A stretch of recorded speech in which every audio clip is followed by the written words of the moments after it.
to the Murder, She Wrote Rewatch podcast. We're back again, and today we're going to be taking a look at Murder to a Jazz Beat. Now, this is an interesting little episode with a lot of... there's a couple of actors in here that I have seen before. At least I'm pretty sure I've seen before in some stuff. So, as usual, we're going to dive right in and check out the actors that are in this episode, our cast of characters, and see what all of this comes to pass with. Where are we here? Now, as always, we have Miss Angela Lansbury playing the wonderful role of Jessica Fletcher. She's been in everything. Pretty much everything. I don't need to really delve into Angela Lansbury. You should know Angela Lansbury. But we do have... Let's see, who is our... Let's do the murder victim first. The man who's going to die. He is Glynn Turman. And Glynn Turman is born January 31st, 1947. He's been in a lot of movies over the years. I've seen him in a number of things. He plays Ben Coleman in this, a jazz musician who ends up getting murdered. Now, some of you may have seen him in House of Lies, the TV series that's did, I think, 4 seasons, 2012 to 2016. He was Jeremiah Kahn in that one. What else has he been in? He was in an episode of Revolution, Major David Kipling. He was... Let's see. Oh, he played the detective in the movie John Dies at the End, which I've seen. He was also Dr. Woodward in Super 8. He is Judge Bob Owens in the Defenders TV series back in 2010-2011. Where else has he been in? In Treatment TV series, he was Alex Prince Sr. Here's something that you guys may have seen too. The Wire. He was Mayor Clarence V. Royce in The Wire for 4 years. As I said, he's been in a lot of things over the years. Let's see. No, I don't want How Stella Got Her Groove Back. A Different World TV series for quite a few years. Colonel Brad Taylor. He was in 3 episodes of Murder, She Wrote. There we go. He was Ben Coleman in this one, 1985. He played another character in 1986, and then again a character in 1989. 3 different characters over the years. He was in a couple episodes of Matlock, too. And yeah, he's been going for a while. He's been around. Lonnie in the Mod Squad TV series back in 1972. Yeah, he's been in a few things over the years. He is most known for Men of Honor, Chief Floyd, Roy Hansen in Gremlins, Dr. Woodward in Super 8, and Harold Saint in Burlesque with Christina Aguilera and Cher. If you've seen his face or ever seen him in anything, he is quite a well-known African-American actor. And he is always a pleasure to watch. I enjoyed seeing him in this. Even though he dies quite quickly in this episode. We also have his wife, Callie Coleman, played by Olivia Cole.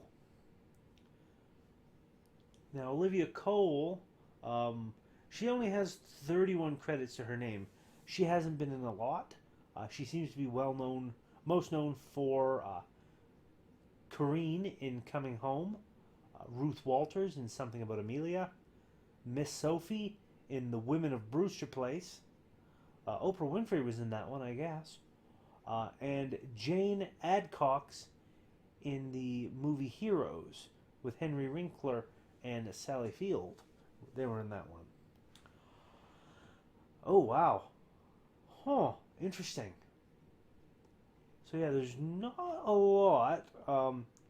She's in a short in 2011 was the last thing she did.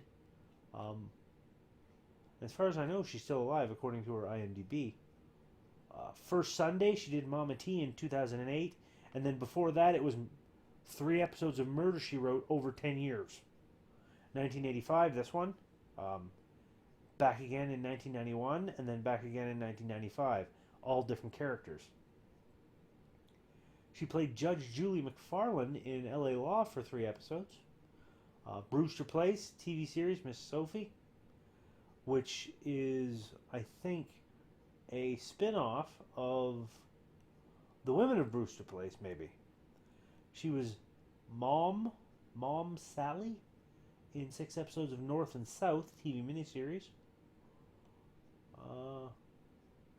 Yeah, a lot of these I don't know. Roots, TV miniseries Roots, 1977. She played Mathilda Moore in 4 parts of that one. But she was definitely an interesting actress in this one. I quite liked her character in what was in here, which we'll get into when we get to the episode. Who else do we have? We have Eddie Walters is the character name, played by Stan Shaw, another African American actor, and he's been in a few things. 66 acting credits to his name. He was Dipper in Rocky. He played Lincoln Tyler in Snake Eyes. He played Big George in Fried Green Tomatoes, and he played Glasspool in Cutthroat Island. So he's been in a few big things. Oh, and apparently he's in Jeepers Creepers 3 that's in post-production, coming out later this year. Oh, Jeepers Creepers 3. I've seen the first 2. I really like them. I'm going to have to check out that third one. He was in an episode of The X-Files, Stephen Murdoch. He was in those movies that I mentioned. Daylight, George Tyrell. And... Nope. Murder, She Wrote. He played Eddie Walters in this one, as I said. And then in 1993 and 1994, he was in it as Detective Sergeant Vince Lofton, the same character, recurred twice. So that's interesting. What else has he been in? Major Vernon Biggs in Wise Guy, 1989. He was in 4 episodes of that. Oh, is that what I think it is? I need to click on it to see. Is it? It is. Oh, yes. He also played Detective Sapir in The Monster Squad. I remember The Monster Squad. Jack Jenkins in Harlem Nights. That's another big movie, I believe. Not bad.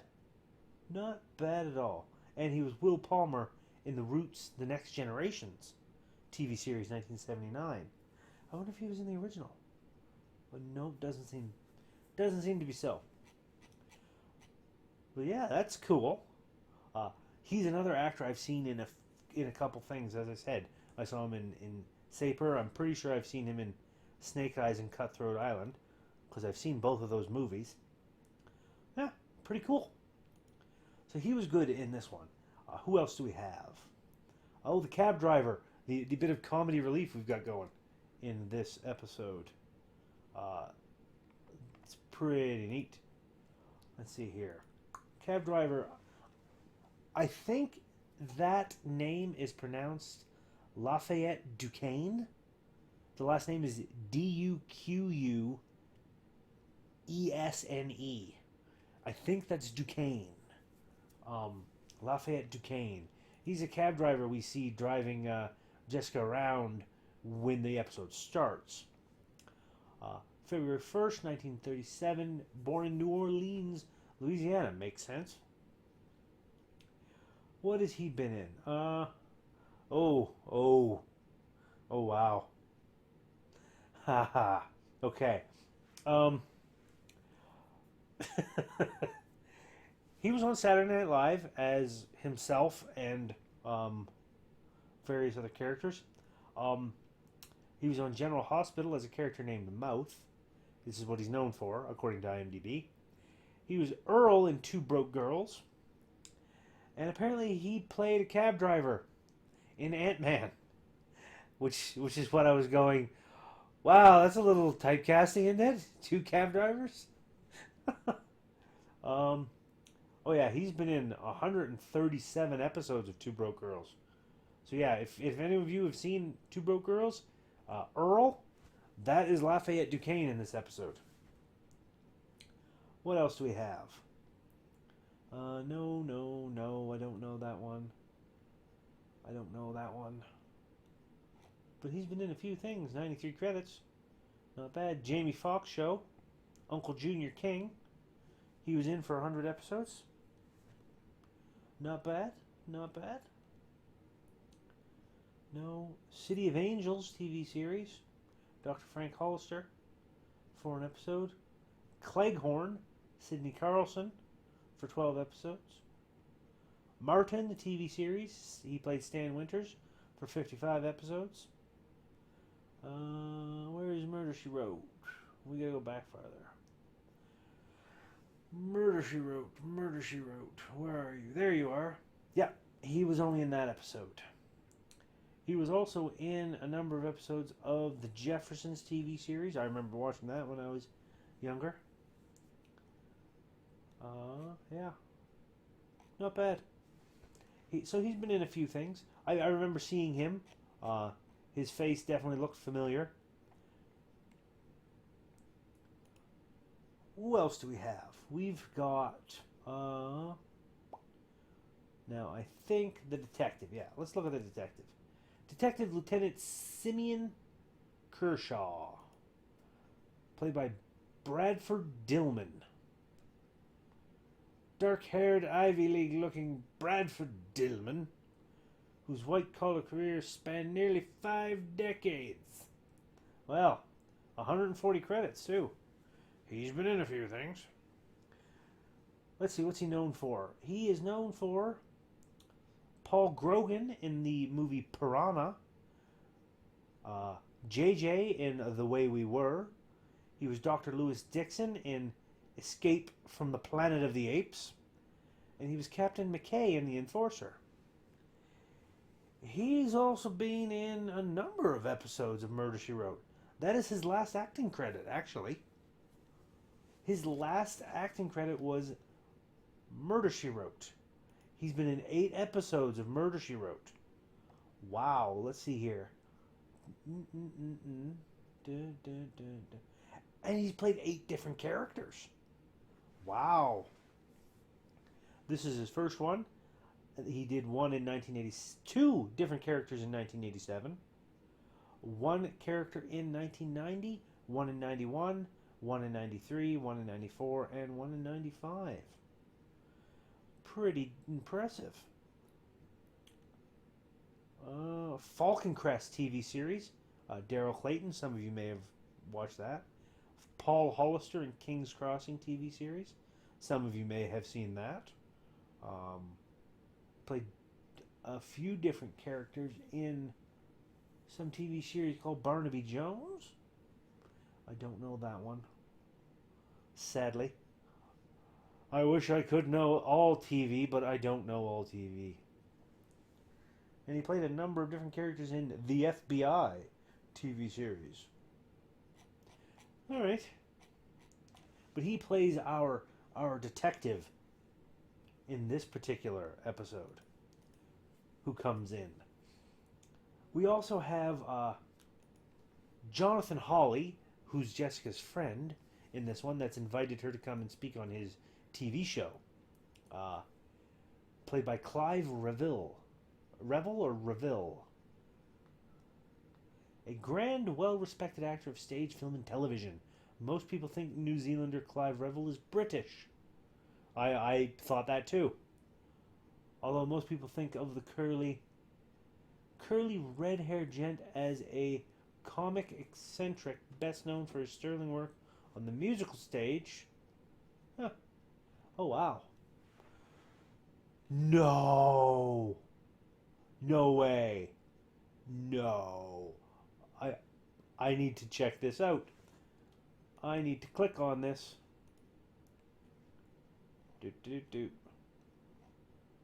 Where is it? He did not. He did? Oh, tell me he's not just that one.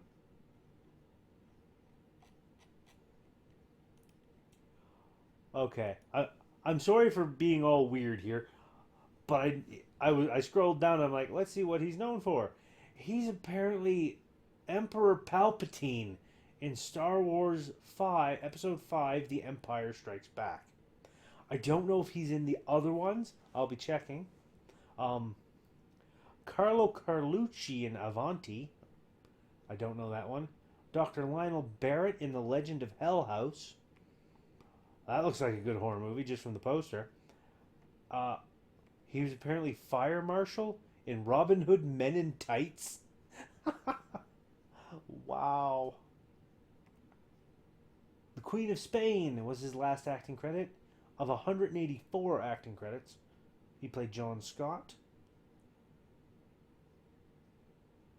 Star Wars. He's done the voice of Jetfire in some Transformers. Star Wars The Old Republic, he's done some voices in that video game. Where is it? Marvel Ultimate Alliance. He did the voice of Doctor Doom, that video game. Well, Doctor Doom. That's pretty cool. Let's see. The Hobbit. He did Thorne's voice in the video game. Oh, he's done a lot of cool stuff. Pinky and the Brain. He played the voice of King. Freakazoid. He played the voice of Hermil Sioro, Inspector Hogan, Lyle Spangler, and Bofferden? I think it's Bofferden. Huh. Interesting. Well, where's the ones that I was wanting? No. Scroll down. Where are you? Star Wars X-Wing. Batman the Animated Series. He did the voice of Alfred Pennyworth for a few episodes. Sir Guy of Geesborn. Star Trek The Next Generation. The Cupid episode. Ha! I remember that one. Let's see now. Where else are we? Murder, She Wrote. Murder, She Wrote. Jonathan Hawley in this episode. And 1988, he did another character in that one. Wow, he's done a lot. He has done a lot. Let's see. He did the voice of Kickback in the Transformers TV series, 1984 and 86. Ah. Where's that Star Wars at? Wow. Wizards and Warriors TV series. He did Wizard Vector. Huh. Wizard Vector. Alright, let's see here. Let's do that. Because I know there's some. Click, click, click, click. Just that. So he only did the voice of the Emperor in The Empire Strikes Back. He did not play Emperor Palpatine. Okay. But he did his voice in The Empire Strikes Back, which I think is the one movie that we first hear the Emperor. That's Clive Reville. And he plays a very interesting character. I'll get to him when we get to the episode. Who else have we got? No. You're nobody. Dr. Aaron Kramer. I think that's him. Or is it Carl? No, I think it's Kramer. Cameron Mitchell. Passed away in 1994.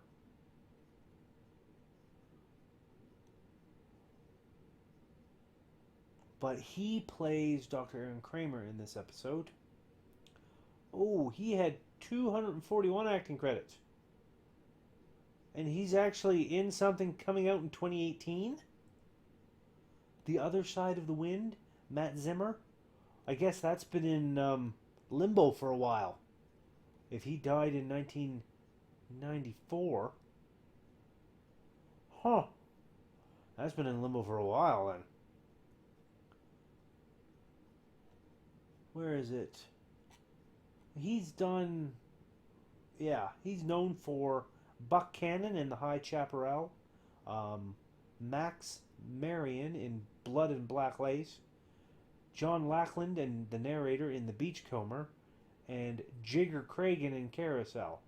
These are all movies like 1956 to 1967, 71. Yeah, this is stuff I don't know.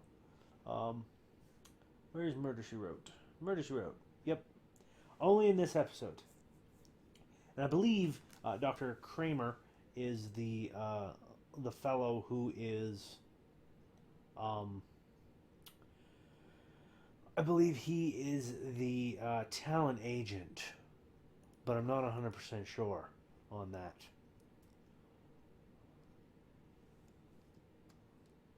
Who else do we have here? Michael Caravan. He's been in a few things. But I don't believe he is somebody terribly important. He's been in 2 episodes of Murder, She Wrote. Dr. Alan Collier and Philip Stoddard. He was in 1992, that episode. I think he just plays the doctor that ends up checking out the guy that dies. There's a couple of other minor actors in this. A Heck Tattersall, played by David Whitfield, and a Yubi Sherwin, played by George Kirby, as well as another guy, Carl Turnbull, though, Ed Nelson. He is the guy, I believe, who is the producer, I guess, or director of the television station that Jessica's friend works for. And he's been in Police Academy 3 as Governor Nielsen, General Sherman in Who Am I?, which is a Jackie Chan movie, A Bucket of Blood, Art LaCroix, and Michael Rossi in Peyton Place is what he's known for. 190 acting credits. 2003 was his last one. Murder, She Wrote. 1, 2, 3, 4, 5 different episodes, 5 different characters. He was in a couple episodes of Jake and the Fat Man. He was in a few episodes of the Capital TV series. Quincy M.E. Rockford Files, and then a lot of older stuff that I don't know. But he plays a rather evil guy in this one, I believe. I do believe. And that's probably about it, I think, for that. So, let us get to the episode and what we have to talk about. Because this particular episode starts off with a wonderful shot of the New Orleans waterway, river, whatnot, and jazz music playing, junk dunka dunka dunka, and all this and that. And then we see Jessica is in a cab talking to the good cabbie Lafayette, who's wanting to, take her around sightseeing around the town and whatnot, and asking, if she's ever had any of this food because this is gumbo and it's the best ever. Just praising up his hometown here.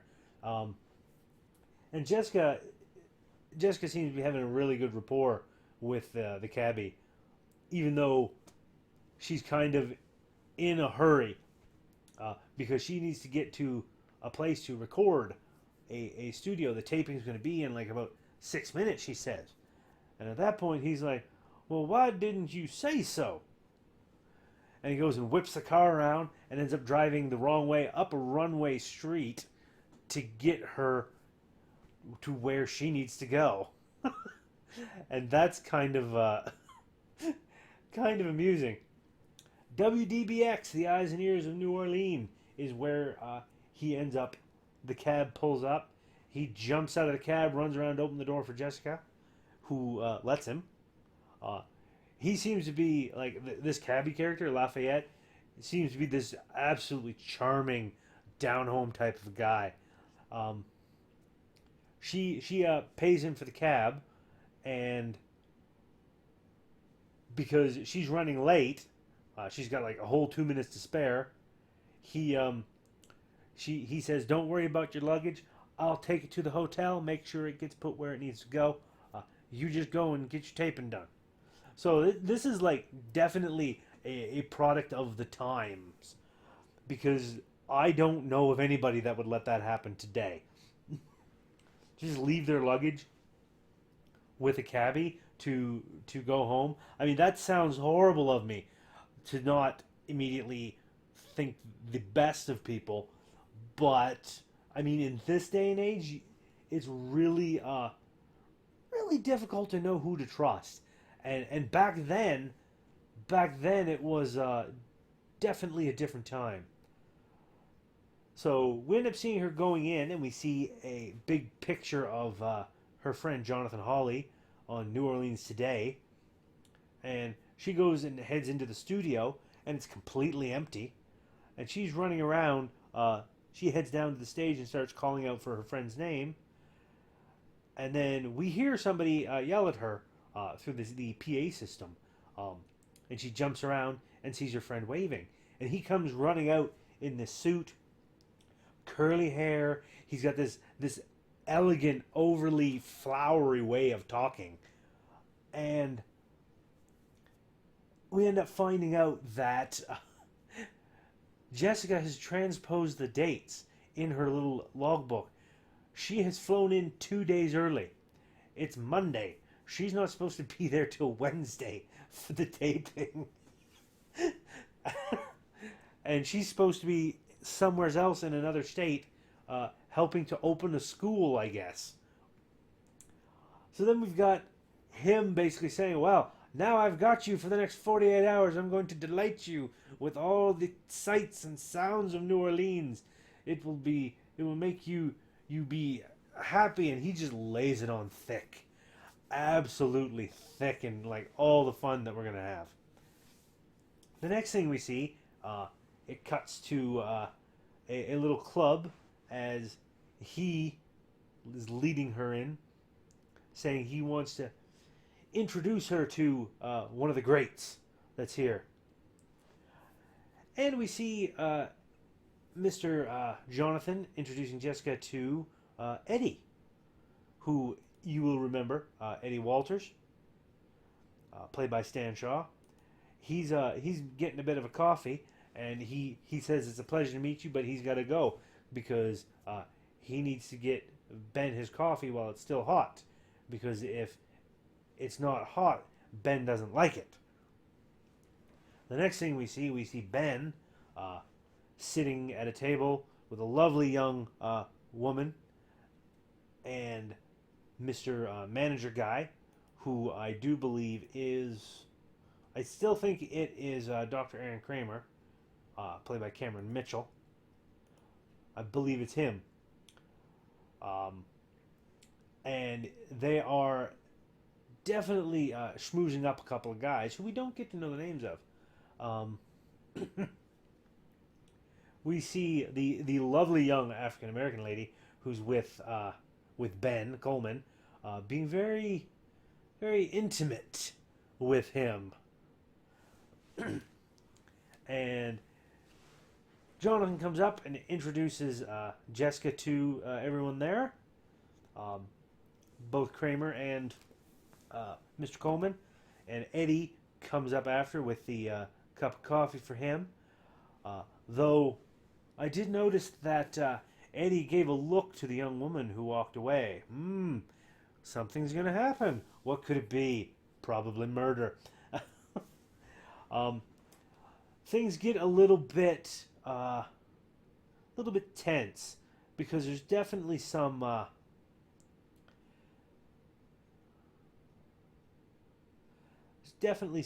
some nice conversation going back and forth between Mr. Jonathan Hawley there and Ben and his manager, and then Yubi and Heck show up to talk to Ben because they all are in the band together, and Ben's going to Las Vegas.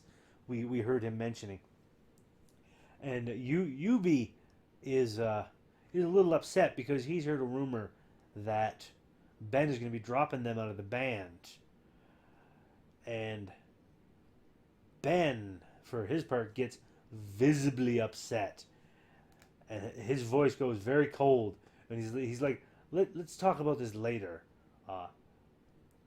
And then the manager's like, he's like, no, gentlemen, it's not like that. He's like, the guys in Vegas, they just want a new sound. That's all it is. And then Yubi brings up the fact about if you're dropping me, like dropping us, are you dropping Callie too? That's his girl. And there's almost a bit of an altercation there. Yubi almost punches him, and it makes a reference to might be killing him, or wanting to kill him. Definitely some animosity there. The manager guy tries to downplay things. He tries to soothe out the Yubi and Heck by telling him, you know, I'll look after you, man. I'll get you work. It's what I do, right? And then they leave. Ben's gone now, and the manager ends up apologizing to Jessica for that scene. That is definitely something that I remember.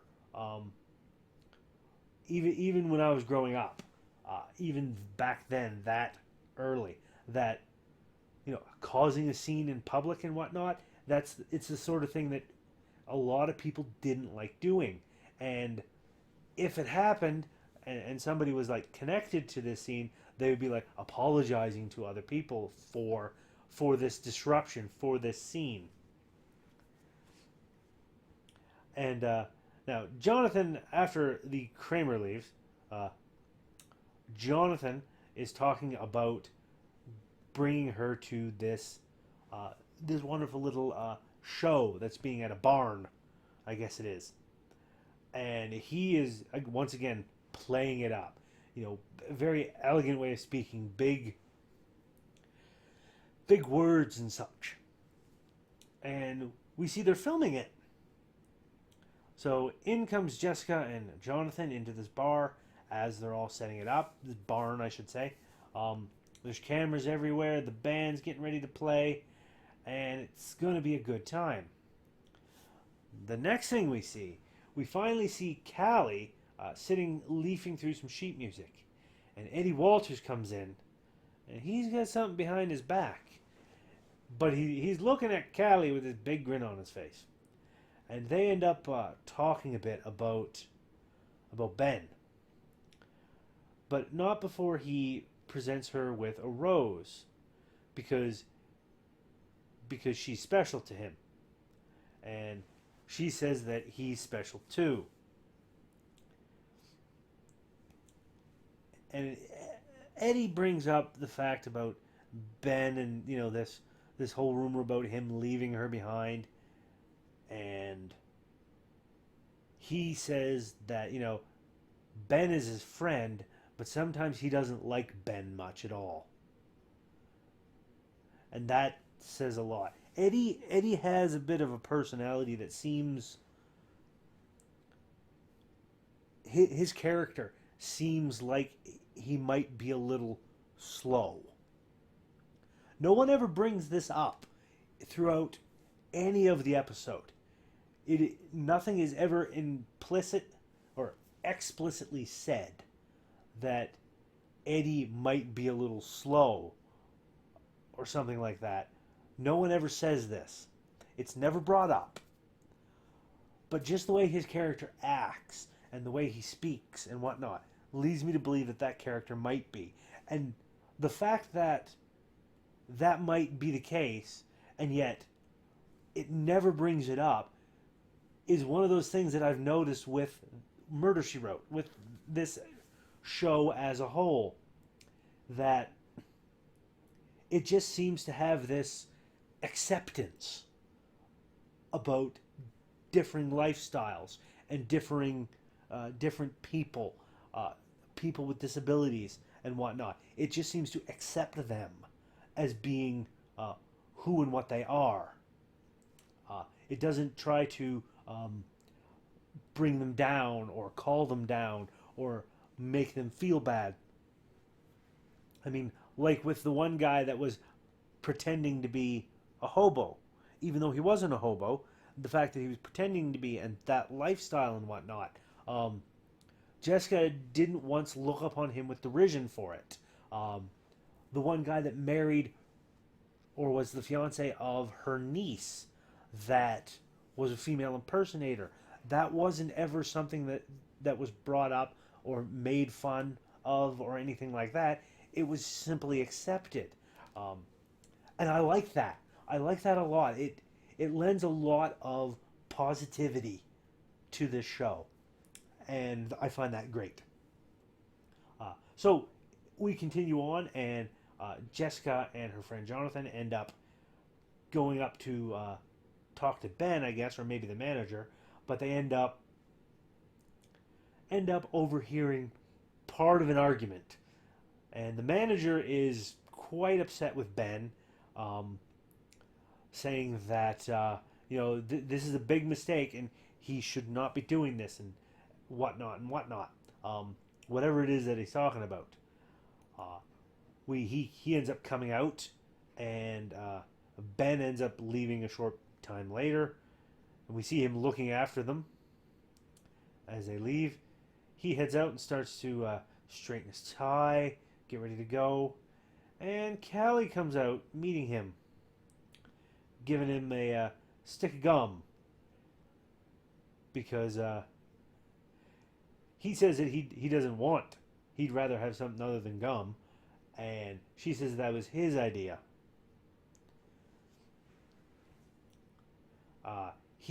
Ben asks Callie if she's scared that he's going to drop her like the band, and she's like, no, of course not.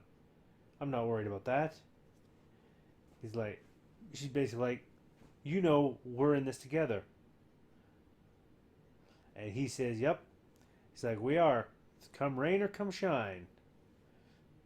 And there's something there. It does not seem like they love each other at all. Which is very interesting because they're husband and wife. Now I know not all, pardon me. Not all husbands and wives love each other. That I understand. But it's definitely interesting. Then it segues into a little bit of some jazz music being played. There's saxophone going, big cello, some trombones, trumpet, xylophone, piano, drums, all the good stuff. It's really, really just a good music. To the point we even see Jessica tapping her foot to the music as she listens. And it goes on for a while. Uh, there's this impression of this being very much a long performance until we get to the point where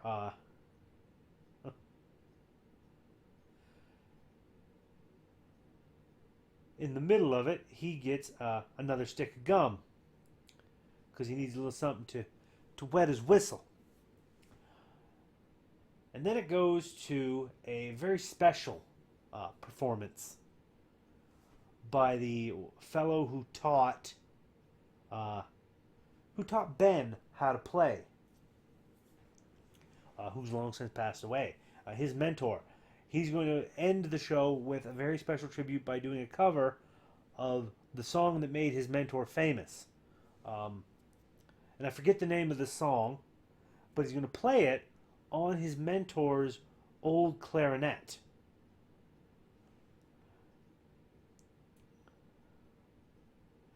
And that is interesting. He does have a bit of a sip of coffee before he goes into it.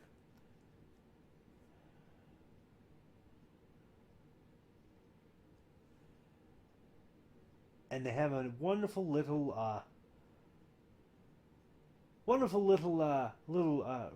jazz rendition that starts going until the point where our jazz player playing the clarinet, getting really into it, ends up stumbling a little bit and falling,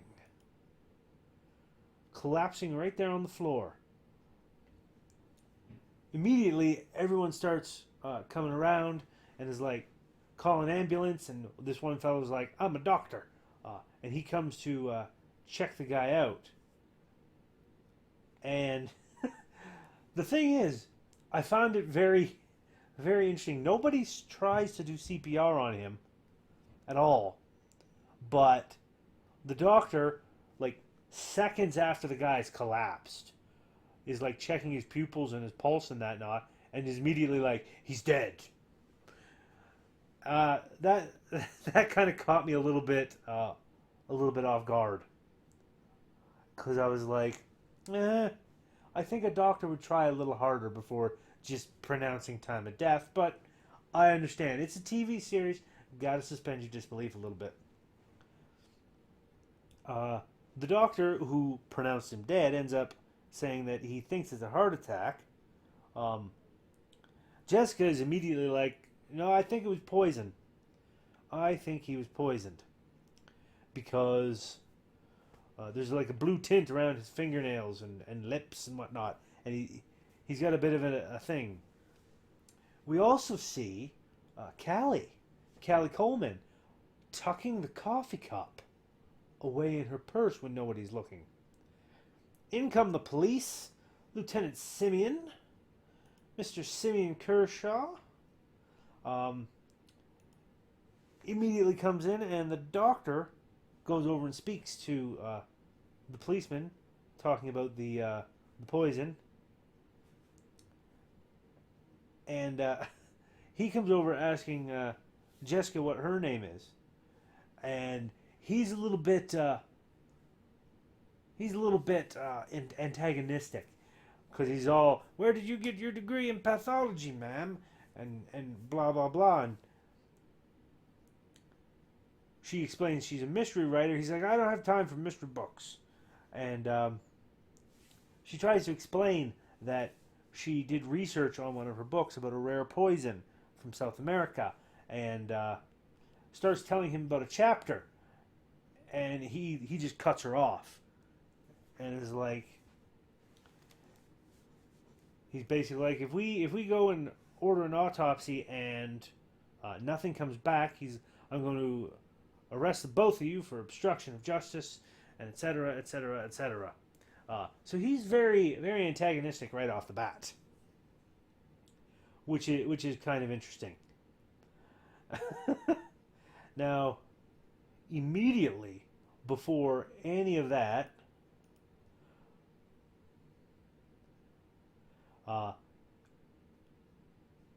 or after that, dude comes in. The fellow who is um, Jonathan's boss at the, I think it's television station, um, comes in and is immediately wanting to, uh, have the tapes because he wants to run them for the 11 o'clock news tonight. And this I really liked this moment. He's like, we need to get this exclusive, man. And he seems extremely happy about this. But Jonathan Hawley, he gets super pissed off at his boss, Mr. Turnbull. There, he gets super angry, and he's like, the man died. He's like, you want to show this on TV? That's sordid. That's terrible. What are you even thinking? He goes off on him and then runs off to chase him down, to argue with him, to go see the station manager about the whole thing and get this put under advisement. Kramer then comes and tells Jessica that he promised Jonathan he'd get her home, and he wants to go out with Jessica for a nightcap beforehand because sleep's not going to come easy to him tonight. So he wants to have a drink or two because of this whole thing. So Jessica agrees and goes out with him. We see them two sitting down, having a drink at a little restaurant somewhere, talking about everything that's been going on here, this whole thing. Jessica does have a couple questions for him about certain things going on. What all's going around, and how he does what he does, keeps people solvent and so on. It's quite interesting. The next thing we see is Lieutenant Kershaw, and they're in there checking. They got a tape of the broadcast where he Ben Coleman died on air, and Kershaw is a little bit he's a little bit upset. He's thinking that maybe Jonathan had something to do with it. When, as he's mentioning this, Jonathan comes sauntering in, and he definitely looks less dapper than usual. He's had a few drinks over the night because things didn't go well with the station manager. They aired the tape, and he basically quit and went to drown his sorrows. The the detective then tells Jessica. He pulls out her book, the one that she was mentioning about the poison, and tosses it, and basically says, that was a good catch, because he had the coroner check again after picking up the book and checking it out, and it turns out he was poisoned. So he's even though he seemed antagonistic at the start, he definitely was like, well, I was wrong. I'm not that small of a man that I won't admit I'm wrong. He's definitely that type of a character.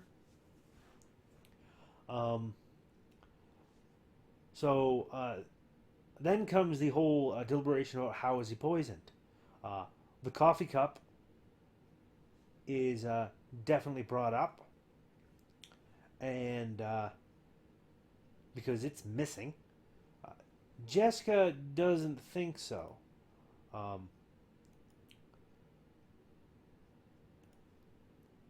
Then they go to the television station to review the other tapes, because they had 3 different cameras going. So So Jonathan and Jessica and the detective go there and play the tape, and Jessica notices something that I noticed when I first watched. That he'd taken a drink of coffee before he started playing, and after he was playing, or while he was playing, his wife, Callie, uh, also took a drink from the same cup. So it couldn't have been the cup that was poisoned.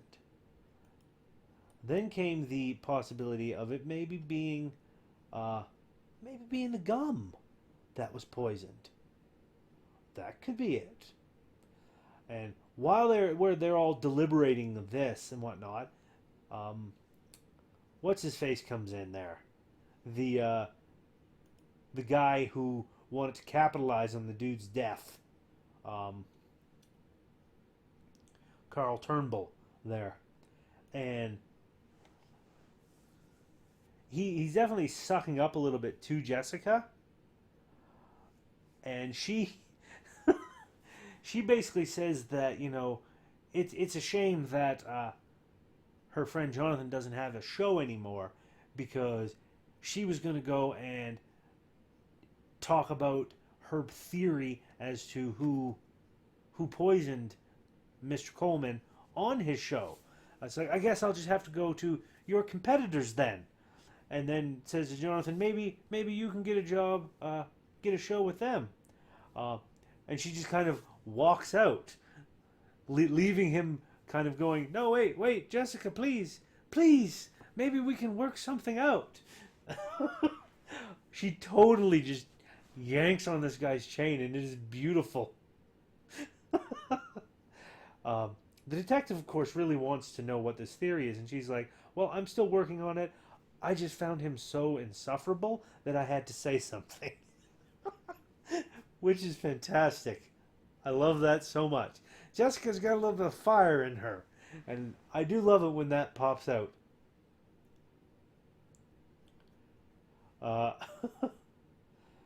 There's a bit of a phone call between Jessica and Jonathan about the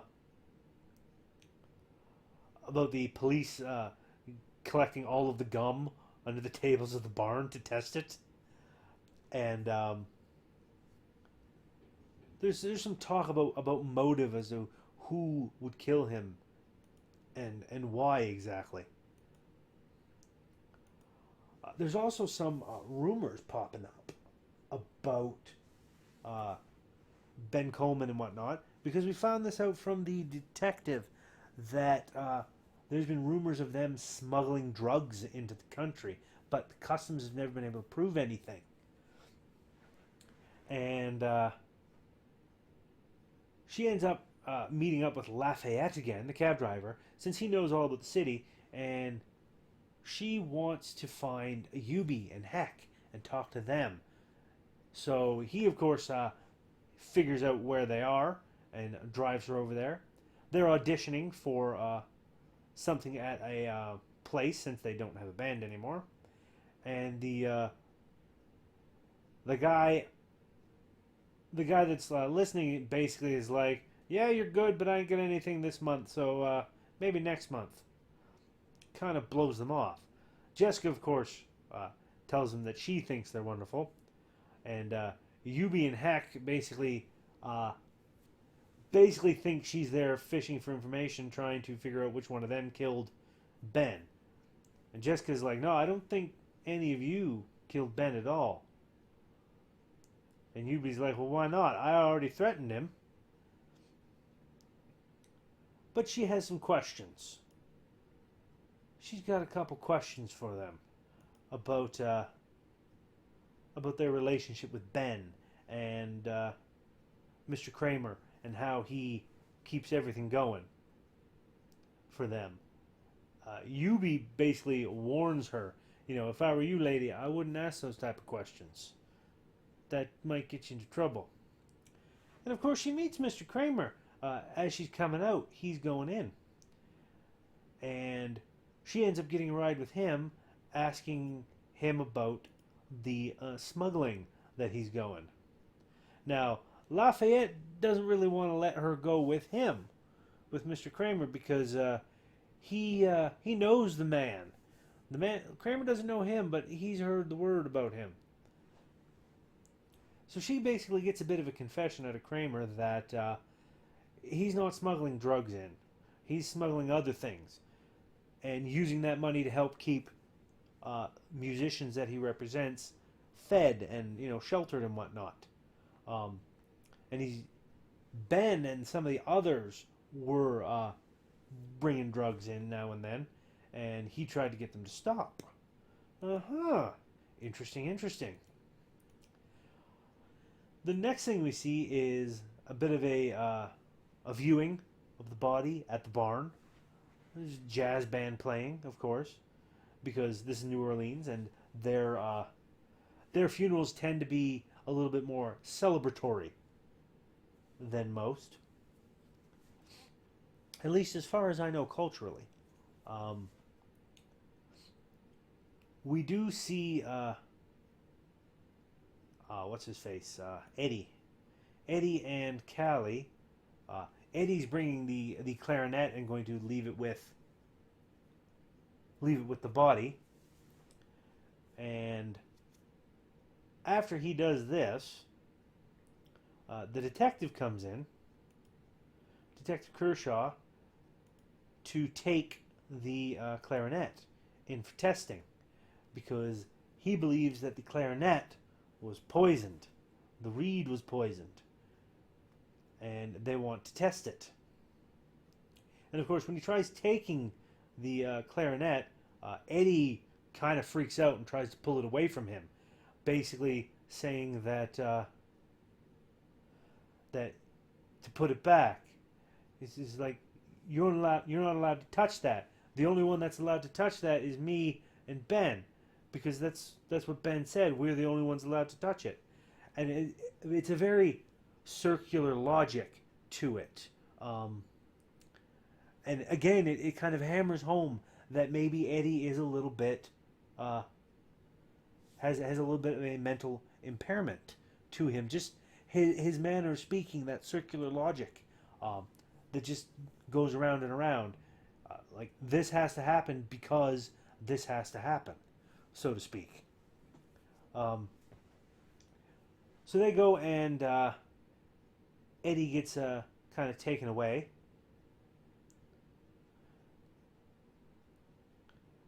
There's a call from the lab that they ended up not finding anything on the reed. No poison, no nothing. It was completely clean. Which is very, very strange. Now, Jessica kind of had her doubts a little bit about this reed being the murder weapon, but she wasn't ready to rule it out.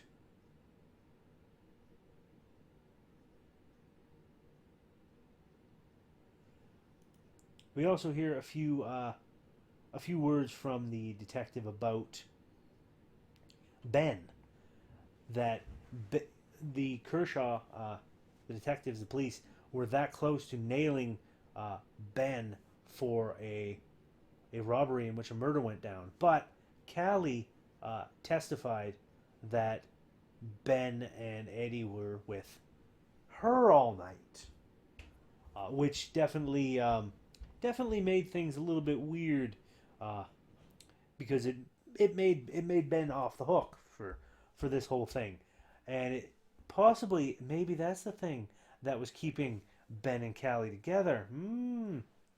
Maybe. So then we get to the part where they're going to have this show where Jessica is revealing her theory. Jonathan and Turnbull are kind of arguing in the background while there's a commercial playing, and Jessica's watching this commercial, which is about a dental product that will take the stains off your teeth. And it basically shows how it works. And something occurs to Jessica because it's in that moment that she gets an idea and runs off. Just runs right on out of the studio and calls for a taxi. And who should pull up but Lafayette? Oh, how fortuitous. And of course, she's like, I need you to take me to the cemetery. And she's like, oh, Mrs. Fletcher, he said. He has a wonderful line. He's like, of all the beautiful places in the city you want to go, he's like, you want to go there? That place is dead. Lol. What a joke. So she goes to the cemetery and ends up talking to Callie and Eddie after the funeral is over. And Jessica lays out the whole thing. And we end up finding out that the one who killed Ben Coleman was not Callie, but Eddie. Because we find out that Ben is the one who brought the poison back from South America and told Eddie that he was going to kill Callie so that Callie couldn't change her story and rat them out, him and Eddie out to the police for the murder that happened years ago. And he couldn't let Ben hurt Callie, so he poisoned the reed,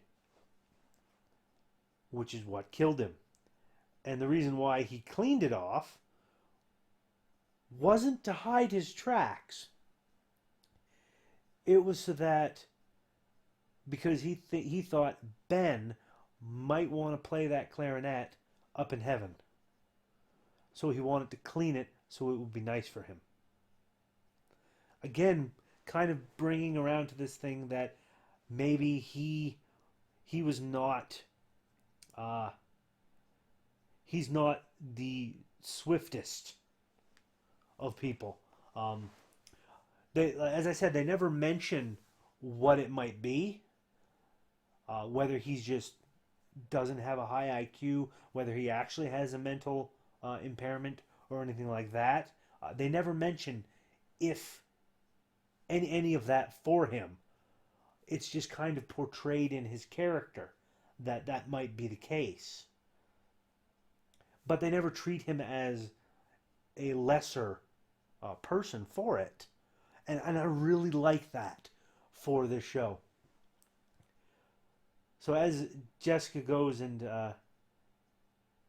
explains things to Ben or Eddie, and Eddie basically breaks down and confesses what happened, what he had to do. We see Callie standing there listening to the whole thing, and she's keeping a very stoic face, but you can tell that the entire thing is breaking her heart. Not just the fact that Ben is dead, but the fact that Eddie is the one that did it for her. It's that whole interpersonal connection between the three of them. It's just breaking her heart that this has happened. And he ends up crying on Callie's shoulder as the credits start to roll. And the episode is over. Just a wonderful little episode of just very, very intense and personal issues surrounding these people, which ended up leading to the murder happening. And amazing. I absolutely loved this episode. It was great. It was fantastic. One of the better episodes that I have seen of Murder, She Wrote, and I've seen a few, and I'm going to be seeing a lot more. But yeah, this is amazing. This wonderful little show episode. I would highly recommend this one in particular, Murder to a Jazz Beat. So that's going to be it for this episode of the Murder, She Wrote Rewatch podcast. Thank you all so much for watching. As always, if you like what I'm doing, please give that like button a tap. Give that subscribe button a tap as well if you haven't already, so you can be kept apprised of when I do new videos. and throw a comment in the comment section. Let me know what you guys think, what I'm doing, etc., etc. I definitely want to. I definitely want to hear from you guys.